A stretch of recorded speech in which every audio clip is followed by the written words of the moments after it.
All right, Shabbosai, good morning. Good morning. Let us begin by thanking all of our sponsors for this morning share. To thank our Talmud Torah sponsors for the month of Cheshvan, those families who dedicated all the Shir and Drushos this month. To thank Steve and Terry Zinn for in loving memory of Steve's father, Bunim Tzvi Ben Chaim, on the occasion of his 18th yard site. Leah Sol, as Chus Refuah Shlema for her daughter Ilana Bas Esther, and for all of those wounded in Eretz Yisrael. Yonasan and Rachel Wolf for a complete and lasting refuah for a fall Yitzchak Baruch Ben Esther. Jerry and Sarah Wolaski, and the Chus Refuah Shlema for Zechariah Dov Ben Perel Shira, and Azriel and Iris Miller in the Chus of the Holy Soldiers of the IDF, and the merit of our brothers and sisters in Eretz Yisrael. And of course, we have chosen to dedicate all of Meseches Baba Kamma in memory of Master Sergeant Elio Michal Charush, Hashem Yikom Damo. We hope that in the merit of our Talmud Torah, he will have a complete, his neshama will have an aliyah, and his family in a chama. We will say with that, let us begin. We have a lot to do today, Baruch Hashem, an incredible daf ahead of us. Today's daf is daf ches. Daf ches. And we are picking up in Meretz Hashem on Zayin Amud Beis. We left off specifically again at the two dots on 7b, 2, 4, 6, 8, 9 lines up from the bottom. So if you remember again, we ended off yesterday. We actually kind of found ourselves in the middle of, thank you. We found ourselves in the middle of two really very interesting topics. So topic number one was a fundamental machlokes between Rabbi Akiva and Rabbi Shmuel about how do we assess damages. So in other words, let's just frame that for just a second. So remember again, if we take a step back, the Torah itself tells us that when you damage, you pay with meitav sadeu or meitav karmo, the best of your field and the best of your vineyard. So I'll say issue number one, just to frame everything for us. So issue number one is that, remember, that's talking about real estate. What about if you pay with other things? So we extrapolate from that. Remember, so in yesterday's Gemara we saw the drush of Yashiv, and Yashiv teaches us that the truth is you have the ability to pay with whatever you want. You have the ability to pay not just with real estate, but with movable property as well. So the shaila becomes halacha l'maisa. How do you assess meitav? How do you assess the best? So remember again, this became a machlokes between Rabbi Akiva and Rabbi Shmuel. Rabbi Shmuel telling us that we assess according to the nizak, according to the best property of the damaged party, and Rabbi Akiva telling us that halacha l'maisa, you go ahead and assess through the mazik. Through the mazik, ultimately damages property. So that machlokes is still kind of hanging out there, which in Meretz Hashem we're going to see the Shulchan Aruch in just a little bit. The other piece that we took from our discussion yesterday is, what about, I understand that when it comes to real property, real estate, that if you pay compensation for damages with real estate, you have to pay from the best. What about movable property? Movable property, is there a din essentially of meitav? Is there a din of paying the best with movable property as well? So the Gemara came to a very interesting conclusion, which is that it's only with real estate that there's like this subjective idis, benonis, ziburis idea, different grades. When it comes to movable property, what's interesting, the Gemara seems to indicate everything is called idis, right? Everything is called meitav. Why? Because there's always a market for movable property. And if not here, somewhere else. Real estate, obviously, because it is attached to the ground, right? The only market in which you could market it, so to speak, is the present market. So you're limited, right? Real estate is always represents a limited market. Movable property gives me an unlimited market. So as such, movable property is always going to be considered meitav, always going to be considered the best. So that's what we've accomplished. That's what we accomplished yesterday. We're going to build on that a little bit today. So asks the Gemara, Boy mini Rav Shmuel bar Abba me'akrunya Rabbi Abba. So Rabbi Shmuel bar Abba asks from Rabbi Abba, Kishen Shamin. So when they assess, so now that we've established that if I damage Ruvain, I'm paying with the best of my property. Now again, which best, right? Which best? Is it Nizak's best? Is it Nizak's best? That's Rabbi Yishmael. Is it Mazik's best? Rabbi Akiva. But we assess with the best. The Gemara asks, here's my question. B'shalohin shamin or b'shal olamin shamin? So here's the shayla. How, in general, how do you assess the best? Is the best a relative statement or a subjective statement? What do I mean by that? is it we look at my portfolio, whoever the my is, right? We look at my portfolio, and again, I look at everything that I have, and best is best of what I have, or is what I have somehow measured up against a more, we'll call it universal standard, societal standard, based on what people consider to be the best. So according to Rabbi Shmuel, it's not a shayla. Why? Now remember again, Rabbi Shmuel himself says that in general, when you pay with meitav is assessed based on the damaged property's portfolio. So that's not a shayla, it's clear. We're looking at the damaged party's portfolio. We look at what the best of the property that he has, and we base payment on that. So kiti ba'lecha, where does the machlokes come? Where does the question come up? Aliba Rabbi Akiva, Rabbi Demazik Sheminan. So also the shayla is according to Rabbi Akiva. According to Rabbi Akiva, right? Rabbi Akiva holds that when we pay damages, we pay based on the meitav, the best property of the damager. So meitav sadeh amrachmana lemeute dinizak. So when the Torah says meitav sadeh, the damager pays with the best of his property, is that saying the best of his property means the best of the damager's property to exclude the damaged party's portfolio? All dilma lemeute de alma nami. So, or maybe not. Maybe what the Gemara is coming to say is that Allah Chalamayis is also coming to exclude that best doesn't refer to what we'll call like a universal standard, but best mean in accordance with what the damager has.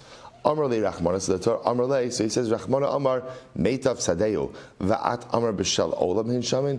So we'll say, so it's pretty obvious. In other words, at the end of the day, according to Rabbi Akiva, if you're holding meitav sadeu, that the damager pays with the best of his property, we'll say, what does best of his property mean? It means his property. In other words, why would you even think to somehow say that we're going to look at some greater universal standard? It's pretty obvious. His property means his property. Say the Gemara is the kasha. Ein lo ela idis kulam government. So we'll say this is actually a really interesting case. So take a look at Rashi for just a moment. It's the last Rashi on the daf. Ein lo ela idis, Rashi says, b'misha hayu alav balchov ksuvas isha unezikin. Now we'll say, now watch this guy, Ruvain. Right? Ruvain at this point has 3 outstanding obligations upon him. Number 1, he owes money. Number 2, he's getting divorced. And number 3, he's injured someone. It's a bad day. Right? But Lamaisa, so now he has these 3 outstanding financial obligations against him. Now we'll say, now let's just point out something very interesting over here. Each of these 3 obligations are paid from a different sug, from a different category of property. So just to illustrate this, we're going to see this outside for just a second. Nezikin is paid from idis, best property. Ksuva is paid from ziburis, and balchov is paid from benonis. That's how, again, we're going to spell that all out in here in just a second, but that's how the halacha works. So I'll say, so watch this case. So the Gemara says, Ein lo ela idis. So what happens? We'll call him Ruvain. So now Ruvain owes money to a creditor. Ruvain owes money to an ex-wife for a ksuva, and Ruvain owes money to Shimon because he damaged him. Okay, now watch this. Ein lo ela idis. Let's say Ruvain only has idis property. That's all he has, is idis. So what's the halacha? Kulam govim idis. Okay, everybody collects. In other words, we'll say, remember, the whole concept of like, this one collects from here, this one collects from here, this one collects from here, presupposes that what? That you have it. Obviously, again, if you don't have it and you only have one particular sug of property, so that is going to be from where the creditors collect. So if you only have idis, kulam govim idis, benonis, if all he has is benonis, kulam govim, benonis, ziburis, kulam govin ziburis. So I will say, so that's the halacha. In other words, if all you have is one bucket of property, so at the end, or one category of property, that's where everybody collects. Now watch this. Hayulo idis ubenonis viziburis. What happens if he has 3 categories of property? So then again, nezikin beidis, so damages collect from idis, balchov bebenonis, creditor collects from benonis, uksuvas isha beziburis, and ksuva collects from ziburis. So we'll say, so again, so fine, that's the straight out halacha. Idis ubenonis. Now this is interesting. What happens if I only have idis and benonis? Right? In other words, I just have these 2. I have the 2 extreme categories: best property and inferior property. So what's the halacha? Nezikin beidis, so damages collect from idis because that's where they normally collect from. Balchov uksuvas isha bebenor. Sorry, balchov. Did I skip? No. So Sorry, idis ubenonis. Sorry. So idis ubenonis. I only have idis and benonis. So I have top shelf property and middle category. So nezikin beidis. So nezikin collects from idis. Balchov ksuvas hisha bebenonis. So creditor and ksuva collect from benonis. I both say so. Again, understand what happened over there. So remember, balchov normally collects from benonis. Ksuva normally collects from ziburis. But in this case, what? You don't have ziburis. So therefore, again, ksuva collects from benonis as well. So we'll say next case, benonis for ziburis. What happens if Ruvain only has benonis and ziburis? So what's talacha? Nezikin u'balchov bebenonis. So damages. And balchov will collect from benonis. Uksuvas isha beziburis. And ksuva from ziburis. Ksuva from ziburis. We'll say top of chas. Idis viziburis. One last case. What happens if halacha l'maisa? Reuven has two categories of property, idis and zibur. So what's the halacha?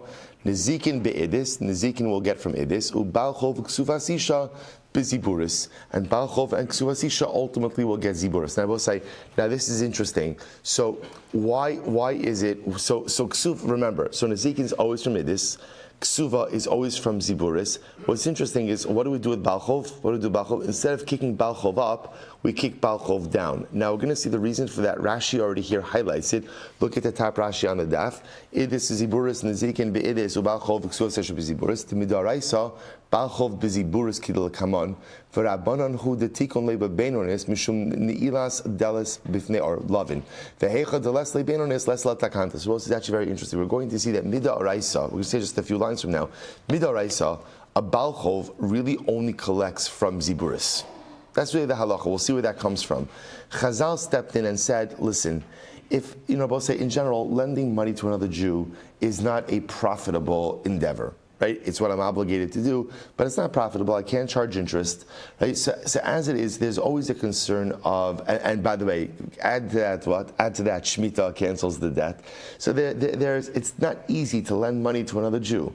So therefore Chazal said, if he only gets to collect from Ziburis, it's less of an incentive, but at least if you lock him in at Beinonis, so at least he knows that if he has to collect real estate, he can collect from Beinonis. At least there's somewhat of a financial perk involved in all of this. So I will say, so what the Gemara is saying over here, and again we'll get into this later, is that halacha l'maisa, that din d'Rabbanan only applies when the debtor has Beinonis.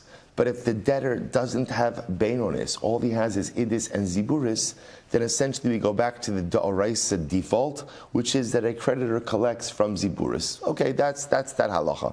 Now, why do we bring up all of this? So let's remember again, what's our question? What's our question we're dealing with? We're trying to figure out, Rabbi Akiva, according to you, who says, b'damazik shaiminan, that we evaluate damages based on the best property of the damager. Is that best property of the damager the individual? Or ultimately, again, or let me say differently, do we categorize his best property relative to his other holdings? Or do we categorize it as best property based on some type of universal standard? That's our shaila.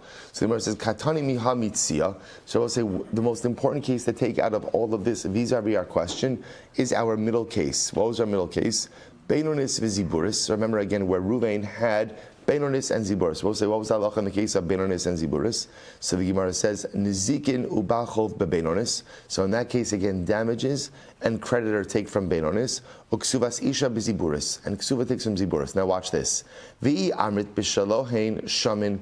So we'll say, so now if we say that according to Rabbi Akiva, when you say b'damazik shaiminan, that we assess idis based on the holdings of the damager. If that's how we do it, we base on the damager, then I will say, then tas te'asa beinonis shalo ki'idis v'yitche balchov eitzel ziburis.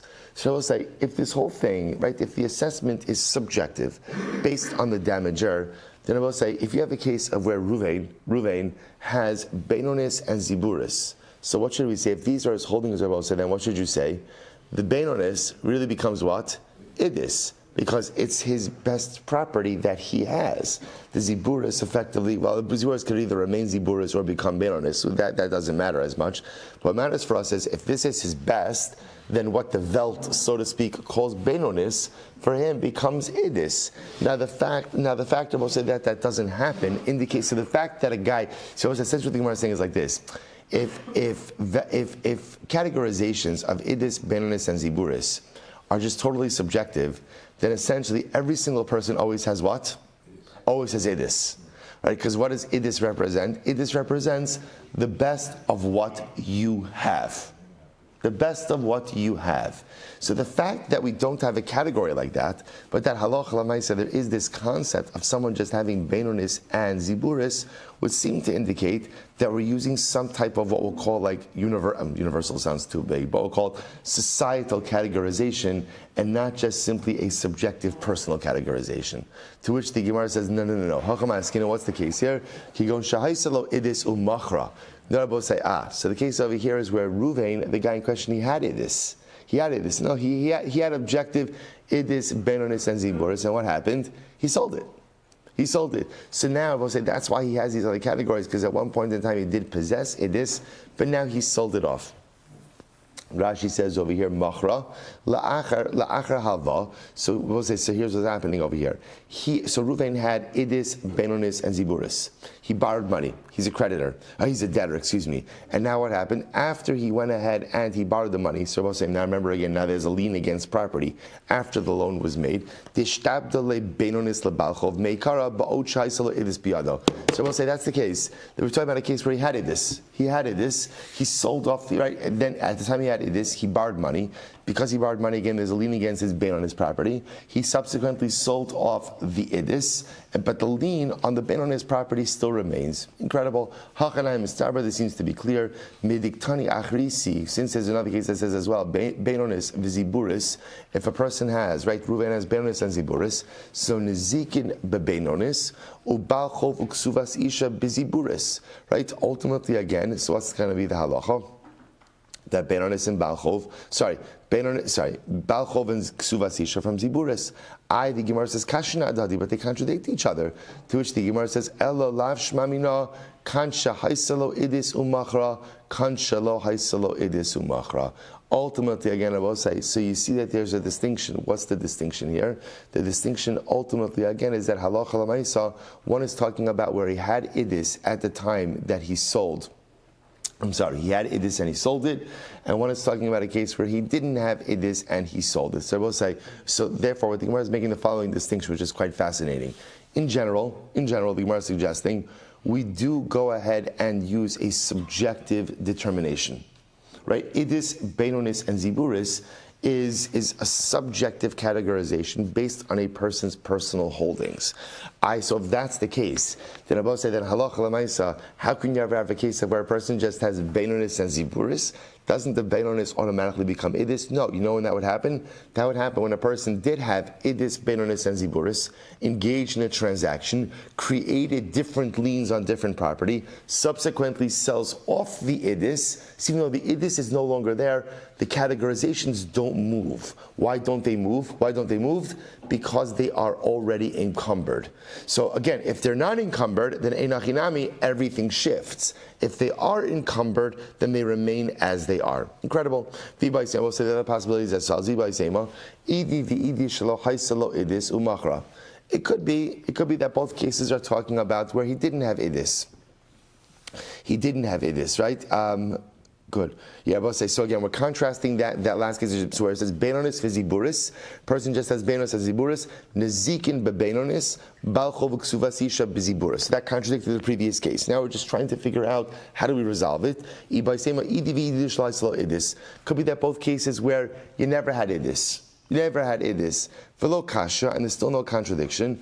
The second brisa, the shavya beinonis shalo ki idis da'alma. We'll say could be that in case number 2, in second brisa, that maybe my bein or Ruvain's beinonis is so good that his beinonis is like idis of the general world.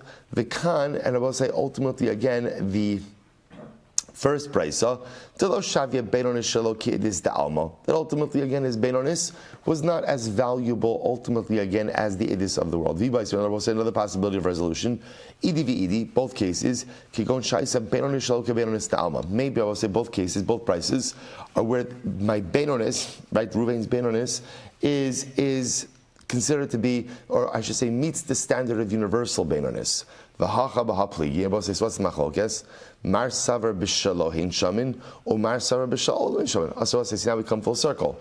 Maybe I will say the machlokes between the brises is how you evaluate property.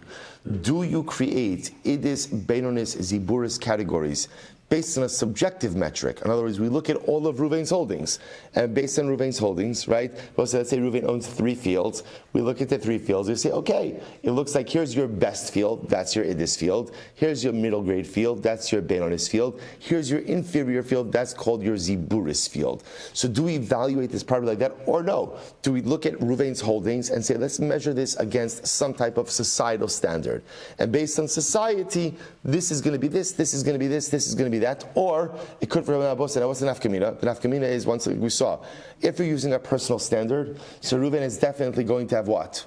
What is he definitely going to have? He'll definitely have all 3. In other words, assuming he has 3 fields, he'll have all 3. Now, the truth is, maybe not. It could very well be that 2 of the fields are exactly the same, but for our purposes, he'll definitely have what? He'll definitely have idis. That's what we're looking for. He'll definitely have idis because one of them, quote unquote, is the best of what he has.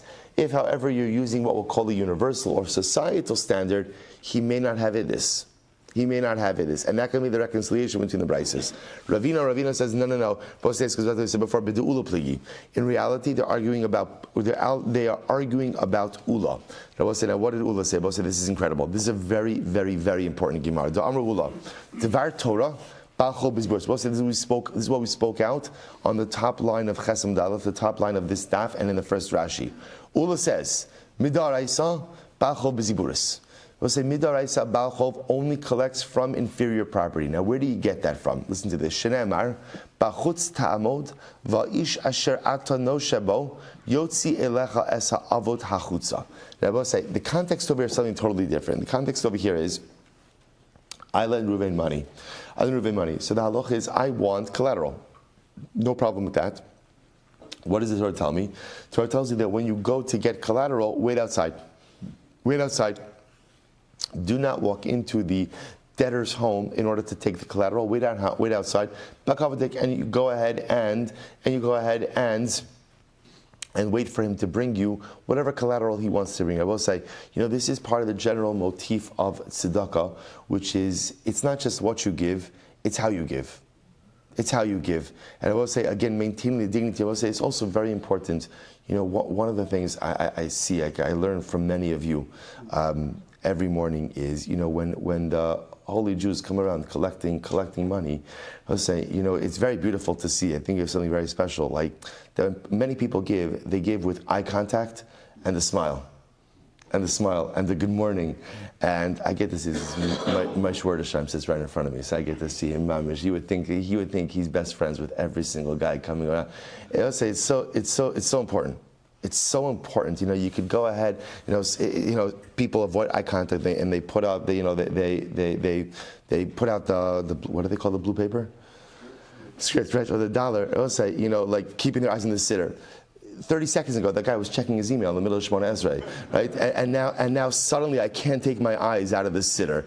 You could take your eyes out of the sitter to make eye contact with another Jew, right? I mean, don't check your email during Shemona Esrei also, right? But the last will say, there's such a din in bin Adam lechavero, such a din in bin Adam lechavero. Just, it's always important. No one chooses that life. No one grows up thinking, I'm going to be the person who's going to go ahead and be away from my family and collecting money, right? No one ever chooses that. Maybe some people default to that as an occupation when they have no other options, but no one, when they're young, dreaming about what they're going to be or what they're going to do, has that in mind.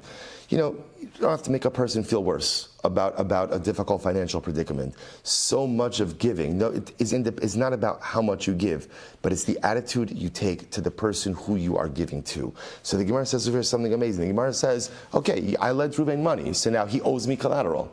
He owes it to me. I'm not asking for it because he owes it to me. Okay, I got it, he owes it to you. There's a way to take it. And you're not going to walk into his house and say, like, Ani Agever, like I'm the man, go ahead and give me what I want. Wait outside, and he'll bring you what he feels he can give you as collateral. Now, why is this important? So the Gemara says, Ma darko shel adam lahotzi lechutz. What would a person normally bring outside? Right? In other words, Rabbi says, so if the Torah is telling me that I am to wait outside and the debtor is to bring me the collateral, what kind of item does a person normally bring outside? Pacho shebekelim. Something usually not that valuable. So we'll say so that's the idea. So Ula says, you see from here that ultimately again, now what's the chap with collateral? What's the chap with collateral?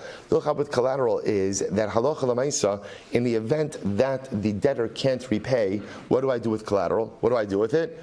I could keep it and use it in satisfaction of the debt. So therefore, collateral is considered to be in halacha a particular form of repayment. So Rabbi says, so because of that, what you see from here, Ula says, is that halacha l'maisa, Baal Chov collects with ziburis. Baal Chov ultimately, again, only has an entitlement, a creditor only has an entitlement to inferior grade property.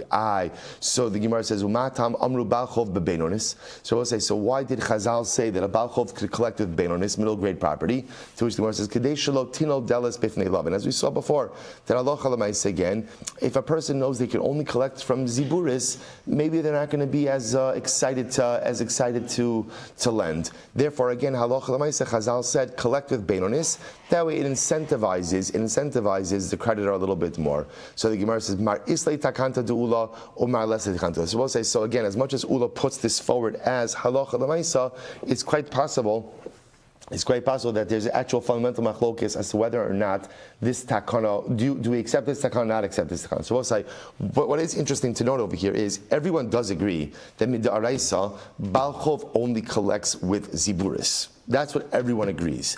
Ula comes along and says that there's a rabbinic enactment to bump up the creditor to be able to collect from beinonis. Apparently, there seems to be a machlokes as to whether or not we accept Ula or not. So I will say, so let's spend a moment over here just on the halacha l'maisa. So I will say this is a good moment to pause at the two dots. So first, remember again, all of this kind of stems from how do we paskin? Do we paskin like Rabbi Akiva or Rabbi Shmuel when assessing damages? So do we go ahead and assess? So we know that Nezikin is going to pay from Idis. So that we know. You're going to pay from Idis. So we'll say, what's the shaila? Is it Idis de Nizik or Idis de Mazik? Right? At the end of the day, whose best property? So we'll say, listen to this. Shulchan Aruch, Choshen Mishpat. We're going to actually be learning a lot of Choshen Mishpat together, which is very exciting over the course of Bava Kamma, because we'll say there's a tremendous amount of halacha l'maisa that we're going to extrapolate from here. So listen to this. This is Siman Taf Yud Tes. So Sif Aleph. Here we go. So there's two important halachas involved in this. Number one, kishabezin is kakim ligbos lenizak minichse amazik. So we'll say in general, when Beis Din has to collect damages from the damager, right? When Beis Din has to collect from that, then what's the halacha? Govin mehametaltalin tchila. So we'll say this is remember again we spoke about this. The first thing we collect from is not real property. The first thing we collect from is metaltalin. Right? So Ruvain damages Shimon. So now again they're in Beis Din. So let's say now Beis Din rules, Ruvain, you owe Shimon $10,000 in damages. Fine. So the first thing we're going to collect from, says the Shulchan Aruch, is metaltalin. That's what we go after first. Now we'll say now halacha l'maisa. Let's say Ruvain doesn't have metaltalin, or shelo hayu lo metaltalin kineged kol hanezek, or let's say again Ruvain doesn't have $10,000 worth of metaltalin. Govin hashar me'akarka ha'ma'ula shebenichse hamazik. Here it is. We pass like Rabbi Akiva, right? So the halacha is then we collect from Idis property, but whose Idis property, or how are you assessing Idis property? Bidamazik shaiminan. We look at Ruvain's holdings, we look at Ruvain's real estate holdings, we see what is his best parcel of land, and we collect damages based on that. So again, that's the halacha. So we paskin halacha l'maisa, we collect from Idis demazik, we paskin like Rabbi Akiva. Now the Shulchan Aruch actually adds in over here. He says, "V'chozman sheim tzmetaltalin afilu subin ein niskakin lekarka. Afilu sheyesh lo kesef yachol lefra besubin duchometaltalin meitav ninor." But now there's two halachas. First of all, the Rambam says real estate is only seized as a last resort. In other words, we will always use metaltalin first, even if it's inferior metaltalin. You know, the paradigmatic example of inferior metaltalin is bran, subin. Even if all Ruvain has is subin is bran, then that's what we're going to take. That's what we're going to take. Money interestingly enough, I will say, is considered to be metaltalin also. Money is metaltalin, and therefore, again, it's interesting that halacha l'maisa in satisfaction of the debt, we don't even first go after money. We go after metaltalin. Money's metaltalin also. But if he has metaltalin, that's what we're going to go ahead and satisfy payment. Now watch this. He says, why? T'chol metaltalin meitav ninhu. So Rabbi say it's incredible. All three of the points that we made over the course of today, yesterday, and today so far, we begin to see. Number one, we paskin like Rabbi Akiva, b'damazik shaim. Well, actually, number one, first we always go after metaltalin, right? We take real estate last. Number two, when taking real estate, we write the damage has to pay with meitav. Idis, right? And ultimately, again, we assess Idis b'damazik shaiminon, right? Based on Rabbi Akiva with the damager's property. And then number three, all movable property, all metaltalin, is considered to be meitav. That's what we just saw at the end of yesterday's daf. All property is considered to be meitav. So good. So we'll say, so that's the halacha. Again, there's more in there, but Amir Hashem will come back to that later. But very exciting. No, we'll say, isn't that exciting? So now we know.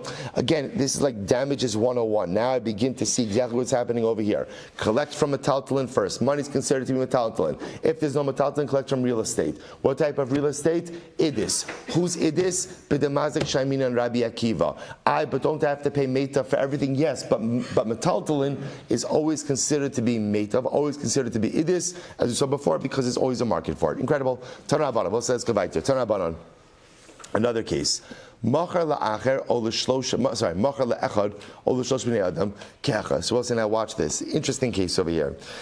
The halacha is as follows. The halacha, look at Rashi just a moment. Rashi is almost right across. Nichnasu al kuchos kedin hamocher umishalakach idis yifra lenizak v'lokeach beinonis. Yeshua is supposed to tell you the case. Ruvain. So let's say Ruvain has the same tzaros you saw before, right? Ruvain has a creditor, right? Ruvain owes money. Ruvain's getting divorced. He owes a ksuva, and Ruvain damaged someone. Okay. Now Ruvain takes his real estate, and what does he do? He sells it off. He sells it off, right? So either either he sold all the property to one person, or he sold three parcels to three people. So what's talacha? Kula nichnesu tachas habaylim. So what says now? Remember again, he's selling the property when? After the property is already encumbered to these three respective debts. So now, what's like? Can you sell encumbered property? Can you sell encumbered property? Of course, but just understand the encumbrance is still there. So in other words, you could sell it. Of course you could sell it. So that's why, again, you do a title search, you see if something's encumbered, you could still buy it, whether or not you'd want to buy it. No, but I'll say, it has to be like this. Did people buy encumbered property? Did people buy encumbered property? Yeah. But what are they? But Pashtus, they bought it at a discount. In other words, that's why you would buy encumbered property because you got it at some type of discount. So the discount made it worth it for you to kind of take the gamble. All right. So what's the halacha? So now obviously Reuven sells off the three properties. Either he sells three of them to one person or three of them to individual buyers. Each of them obviously assume the encumbrance. However, Rabbi says, interesting. What happens if he doesn't sell the properties at once, but he sells them one after the other? Kulan govin mina acharon. So Rabbi says, so now remember, this is an interesting halacha over here. In general, let's say, right, Reuven has three parcels of land, right, and Reuven has three creditors. Technically, each of them have an encumbrance against a different piece. He sells off piece number one. Now remember what happens then. The encumbrances transfer to the two remaining parcels. In other words, in general, Abba said, when you have an encumbrance against land, what encumbrance really means is you have a hold against the debtor's real estate. Lav dafka that you have a hold against a particular parcel of land. So what that means is, if I'm Ruvain, right, and I sell off a piece of land, no problem. In other words, I could sell off a piece of land encumbrance free, as long as what? As long as I still have enough real estate to cover my remaining debts. So therefore, Abba says it's important. So therefore, if Ruvain goes ahead and sells parcel number one, so parcel number one is really sold unencumbered, as long as parcels 2 and 3 still are valuable enough to cover the remaining debts. That's what he's saying over here. So the Gemara says, Biza'achar if you sold a piece of property one after the other, so kulan govim mina achron. Then ultimately, again, all of them collect from the last buyer. Because remember, again, the last buyer was the one who bought the last unencumbered piece of property, or the last the last encumbered piece of property, and therefore halacha l'maaseh they all collect from him. Ein lo, and then also what they do is they work their way up. If there's not enough to collect from buyer number 3, then what? They go up to buyer number 2. Go ein lo gova mishalafanav, ein lo gova mishalifnei panav. So that's the halacha. So again, two basic halachas. Reuven has 3 creditors. 3 pieces of property. He sells off all 3, right? Either to one person or to 3 buyers simultaneously. All of them assume the encumbrance. If he's selling off the properties one by one, then again, halacha l'maisa, essentially the encumbrances end up switching or end up devolving to the property that he still owns. So therefore, again, essentially, it's going to be like I guess like to use an accounting term, it'll be like like LIFO, but the opposite, like last in, first out, but it's really like the opposite over here. In other words, the last property sold will be the first one that the creditors could go to collect from. If there's not enough, they work their way up like that until they get to the first purchaser. Incredible. So what's the case of selling all the property to one guy? So if you were talking about that he sold it mamish at once, so we'll say, so obviously in a case where you're selling it to 3 people, we'll say, but Pashtus, you can't make 3 transactions simultaneously, right? Someone has to come first. So we'll say, if you're telling me when you sell it to 3, right? Now we're calling it selling it to 3 simultaneously, but Pashtus, there's no simultaneity, right? Which means someone must have come first, and yet what's the halacha? We say again, all 3 of those buyers assume the respective encumbrances. So we'll say, so it goes without saying that if you're selling all 3 to 1, where there is a simultaneity, that halacha l'maisa, of course, that one enters into all of the encumbrances. To which the Gemara says, rather, I will say it has to be that even though you're selling it to one person, but what? You're selling each property one after the other. So I'm sorry, so I'll say if that's the case, where even when I'm selling to one person, I'm selling him one parcel, and then the next day another parcel, and the next day another parcel. So why is that different? Why is that case different than selling it to 3 people? So the Gemara says, I'll tell you why. We'll say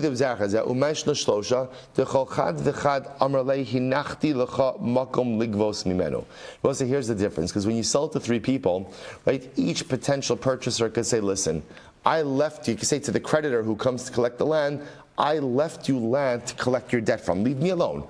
I only purchased 1 parcel from Ruvain. There were 2 remaining parcels. Collect your debt from there. So the Gemara says, Hainami akol chad v'chad le'malei hinachti l'cha makom ligos. But I will say, even when Ruvain sells to one purchaser, that one purchaser could also say, listen, leave me alone. I left you somewhere to go ahead and collect your money from. To which the Gemara says, so what's the case here? Interesting, I will say. The case over here is where the purchaser bought the idis property last. Where ultimately the purchaser purchased the idis last. So now what does that mean? Take a look at Rashi.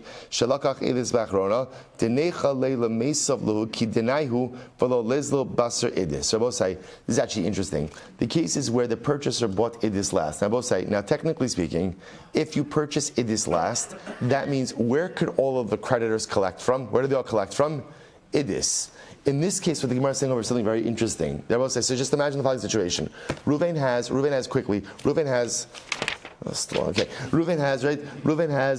fine. Reuven has 3 creditors, right? Reuven damaged someone, Reuven owes money, and Reuven's getting divorced, right? So that means he has 3 creditors, Idis, Benonis, Ziburis, okay? Now Reuven sells off 3 pieces of property to someone, Idis, Benonis, and Ziburis. The case over happens to be he sells it to one person. I would say, but the way the purchaser bought the property was how? He bought it, for example, Ziburis, Benonis, Idis. Now, technically speaking, when everyone comes to collect, where are they collecting from? Right? Remember, the way collections work is you collect from the last unsold field first, which means they're all collecting from Idis. Now, what Reuven could do, because he's the sole purchaser of land, he could say, you know what? No. I'll let you all collect from the technical places that you're entitled to. Right? So in other words, he'll say to the woman, you collect from the wife, you collect from Ziburis, Balchov, you'll collect from Beinonis. Okay, Nezek, you'll collect from Idis, right? You'll collect from Idis. And he has the ability to do so because he is the purchaser of all three fields. So that's what's happening over here. It's in his best interest. He doesn't want everyone collecting from Idis, even though technically speaking, that was the last unsold field. So the Gemara goes back to Ihachi, Leisu kulhu v'ligvu me'idis. So if that's the case, one second, then everyone should collect from Idis. Mishum da'abarlahu ish tikaso v'shaklisu kidinaichu shaklisu. So because the purchaser can say to the creditors as follows: if you're quiet, and you collect, as I'm telling you, you could collect, fantastic. V'ilo mahadrina shtar diziburis l'marei v'shaklisu kulam kulchu miziburas. This is great. I will say this is incredible. Now watch this. Just watch how this plays out. It's so exciting. Watch how this plays out. Watch how this plays out. So I will say, so by the way, so much better to give daf without recurring hiccups, right? I have to thank my doctor, Dr. Goldberg, who mamish stepped in and pashat. Yeah, what did he do? I'm on like a whole cocktail of stuff. Right? It's incredible. Right? Feeling very good in general. Let's say so. No, he's Baruch Hashem. Let's say so. Yeah, thank you. And for all the home remedies, thank you. I teaspoons of peanut butter on my tongue, under my ear, and my big toe. Thank you. Let's say so. Suggest something amazing. So watch this. Watch what's happening over here. So remember again, Ruvain owes money to these three respective people. Right, so he's got. Remember again, an ex-wife, a creditor, and someone who he damaged. Now Reuben is selling off all of his property. Right, Idis, Beinonis, and Ziburis. He sold it all to one purchaser. Now Rabbi says, so remember again. But now what's happening over here is he sold off Idis last. So remember again, the halacha is when you're buying property, encumbered property, the way it works is the last property bought is the source of collection for everyone. So now Abbas says, so now watch this. The ex-wife is getting very excited. Why is she getting very excited? Right? Because normally for a ksuva, what is she entitled to collect from? Ziburis. Right? But now, halacha l'maisa, what could she collect from? Idis. Same thing with the Balchov. The Balchov normally could only collect from Beinonis. Now he's going to collect from Idis. Joel says, so now they show up to purchaser, and purchaser says, calm down. I'm paying, right, Isha, I'm paying you from Ziburis, Balchov, I'm paying you from Beinonis. But they say, no, the halacha is, we get to collect from the last field sold. So he says, if you want to play that game, here's what I'm going to do. I'm going to return the Ziburis field to Ruvain. And if I return the Ziburis field to Ruvain, then guess what? All of you only collect from Ziburis, because that's the way it works. Now, for the Isha, it doesn't make a difference, because she's getting Ziburis regardless.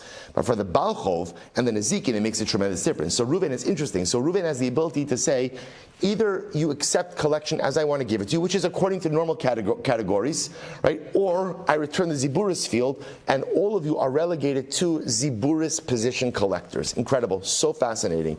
So the Gemara says, Amud Beis. Eyachi, benezikin nami nemahachi.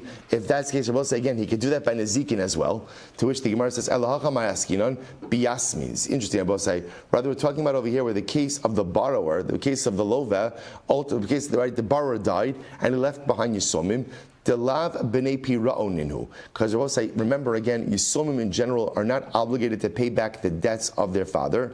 Vishibuda delay alei. And ultimately, again, so the Gemara says, Vishibuda delay ale didei ramya. So I'll say, so ultimately, again, it's interesting. In this case, the Yisomim are not obligated ultimately to satisfy the debt of the father, and therefore the debt in its entirety really passes down to anyone who purchased property from the father before his passing. Hilchach lekal amemar hachi. Therefore, again, they have the inability to say this.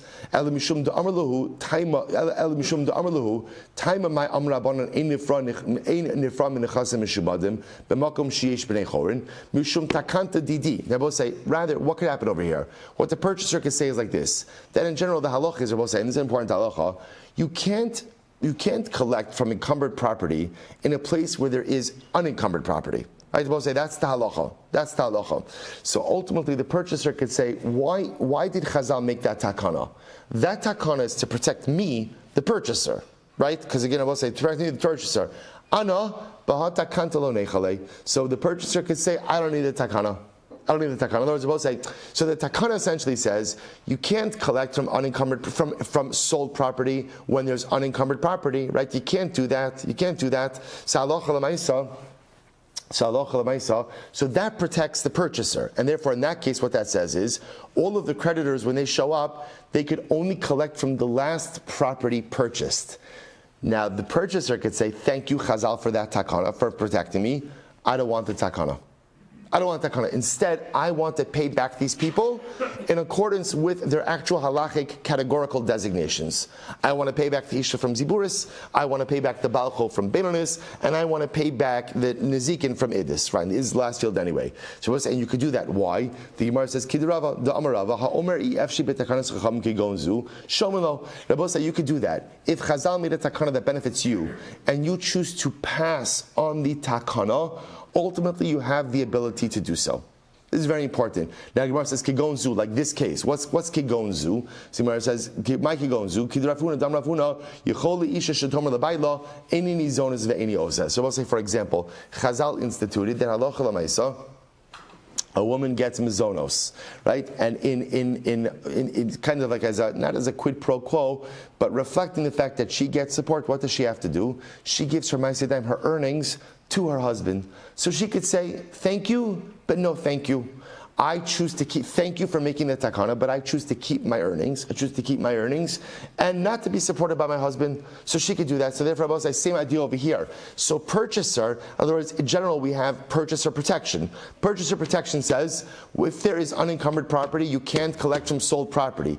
That same thing says that when a person buys multiple properties from the same person, anyone who's collecting could only collect from the last property purchased. So in this case, purchaser says, well, last property purchase was Idis. He says, thank you, Chazal, for looking out for me. No, thank you. I don't want everyone purchasing from, I don't want everyone collecting from the last property purchase, because the last property purchase was what? Was Idis. And I don't want everyone purchasing from Idis. Instead, I'm happy to honor the claims, honor the debts, but I want to give it out according to the halacha categories. He could do so. Incredible. So pshita, macha lokech benonis v'ziburis. So listen, now watch this.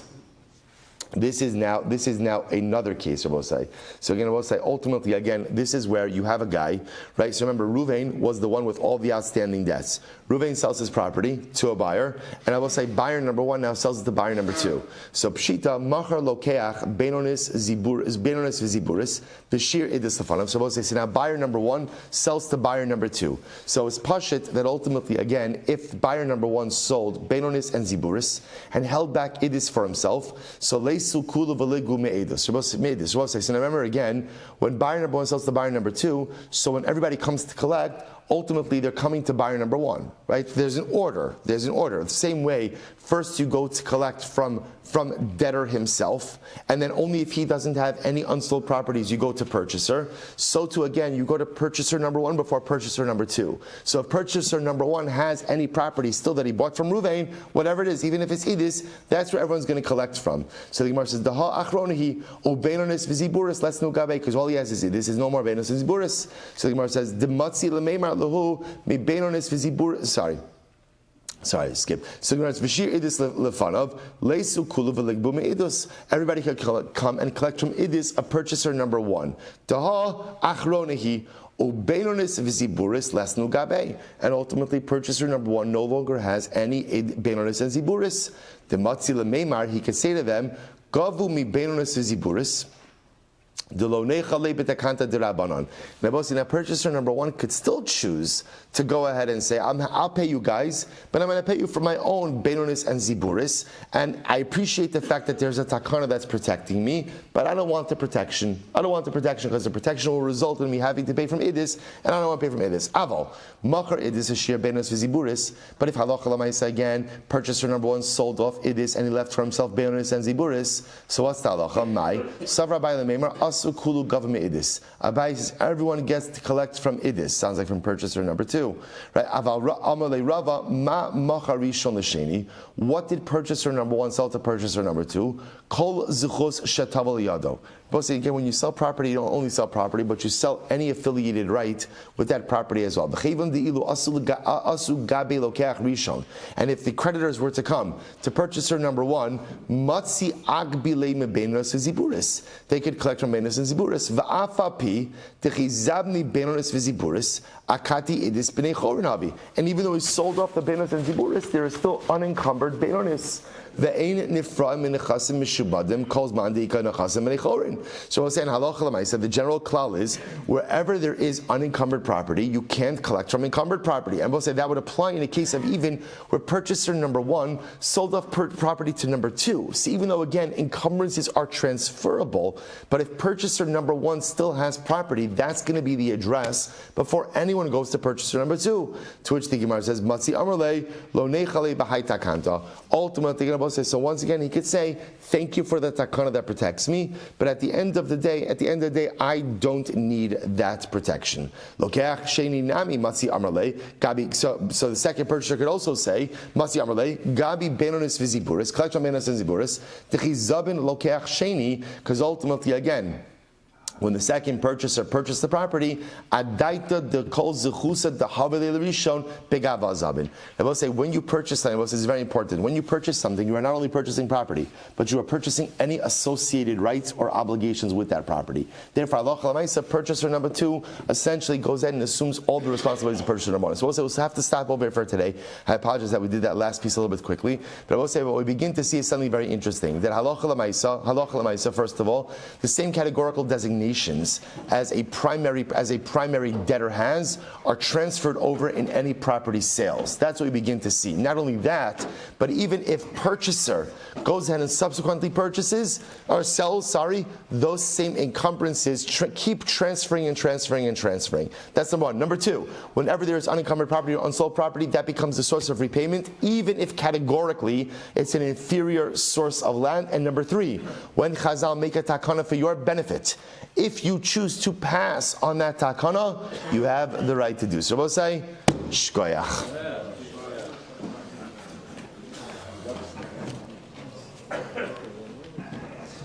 All right, Chevron Zoom, good Shabbos everyone. Good Shabbos, good Shabbos.